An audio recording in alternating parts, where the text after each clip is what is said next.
देश भर के डॉक्टर, नर्स जैसे कोरोना वॉरियर्स अस्पतालों में मरीजों की जान बचाने में जुटे हैं, तो मेडिकल ऑक्सीजन उत्पादन से लेकर उसकी रिफिलिंग और ट्रांसपोर्टेशन करने वालों के सामने भी कोरोना काल से जूझने की चुनौती है। सांसों को उखड़ने से बचाने को वो अपना फर्ज मानकर चल रहे हैं।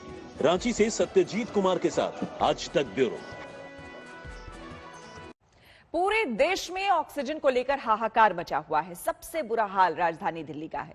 इस बीच केंद्र ने दिल्ली में ऑक्सीजन की सप्लाई बढ़ाई तो केजरीवाल ने प्रधानमंत्री मोदी को धन्यवाद दिया।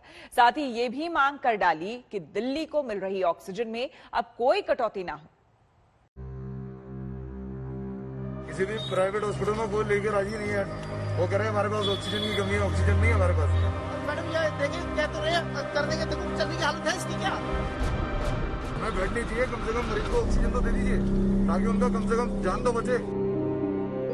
कोरोना संकट के बीच ऑक्सीजन की किल्लत मरीजों की सांसों पर आफत बनी हुई है। जिंदगी बचाने की जद्दोजहद के बीच लगातार ये सवाल बना हुआ है कि इस मुश्किल दौर में ऑक्सीजन की सप्लाई कैसे सुनिश्चित की जाए।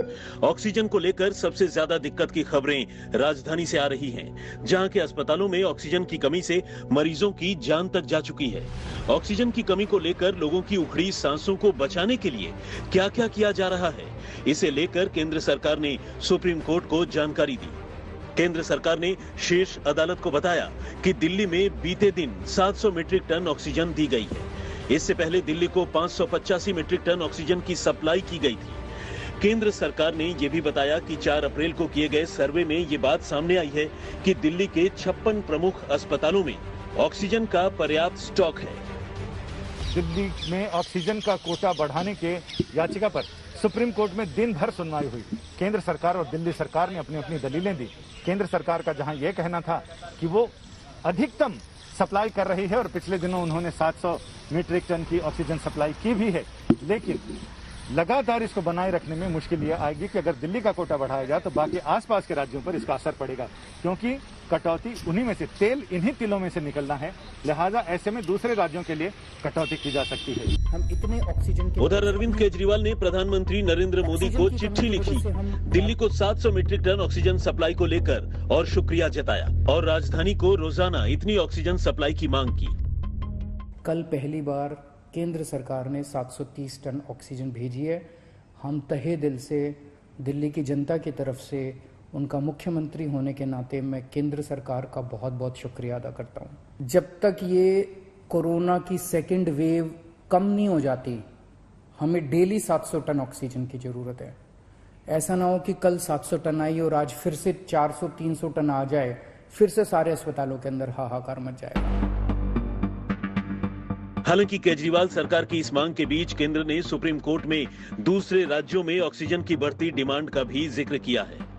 केंद्र ने कहा कि राजस्थान, जम्मू कश्मीर, हिमाचल प्रदेश जैसे राज्य भी ज्यादा सप्लाई की मांग कर रहे हैं। ऐसे में अगर दिल्ली में लगातार 700 मीट्रिक टन ऑक्सीजन की सप्लाई देंगे तो दूसरे राज्यों के हिस्से में कटौती होगी। ऐसे में इस बात का अंदेशा है कि अगर कोरोना के मामलों पर जल्द काबू नहीं पाया गया तो राजधानी में ऑक्सीजन की समस्या इतनी आसानी से हल नहीं होने वाली। बड़ी बात यह है कि ऑक्सीजन की सप्लाई को लेकर सुनवाई के दौरान सुप्रीम कोर्ट ने कोरोना की तीसरी लहर का भी जिक्र किया और कहा कि अभी महामारी की तीसरी लहर आना बाकी है। ऐसी सूरत में सरकार को पूरे देश में ऑक्सीजन की सप्लाई पर ध्यान देना चाहिए। अदालतें बार बार सरकार को कारगर एक्शन के साथ ऐसी ही सूझबूझ से काम करने की सलाह दे रही हैं, ताकि महामारी के समय में ऑक्सीजन की कमी से किसी मरीज की जान न जाए। दिल्ली से संजय शर्मा और मुंबई से साहिल जोशी के साथ आज तक ब्यूरो।